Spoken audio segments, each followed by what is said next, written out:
ನಮಸ್ತೆ ಎಲ್ಲರಿಗೂ. ನಾವು ಒಂದೊಂದು ಸಲ ಕಿತ್ತಳೆ ಹಣ್ಣು ತಿನ್ನಬೇಕು ಅಂತ ಆಸೆಯಿಂದ ತೊಗೊಳ್ತೀವಿ.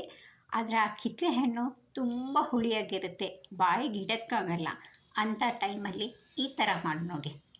ಕಿತ್ತಳೆ ಹಣ್ಣಿನ ಸಿಪ್ಪೆ ಎಲ್ಲ ಸುಲಿದು ಅದ್ರ ಪಲ್ಪ್ ಮಾತ್ರ ತೊಗೊಂಡು ಅದನ್ನು ಒಂದು ಪಾತ್ರೆಗೆ ಹಾಕಿ ಚೆನ್ನಾಗಿ ಕಿವುಚಬೇಕು. ಆ ಕಿವುಚಿದಂಥ ರಸಕ್ಕೆ 1 ಸ್ಪೂನ್ ಸಕ್ಕರೆ, ಸ್ವಲ್ಪ ಉಪ್ಪು, ಖಾರ ನೋಡಿಕೊಂಡು ನಿಮ್ಮ ರುಚಿಗೆ ಎಷ್ಟು ಬೇಕಷ್ಟು ಹಾಕ್ಕೊಳ್ಳಿ. ಆಮೇಲೆ ಅದನ್ನು ಚೆನ್ನಾಗಿ ಮಿಶ್ರಣ ಮಾಡಿಬಿಟ್ಟು ಅದರ ರುಚಿಯನ್ನು ಸವಿರಿ.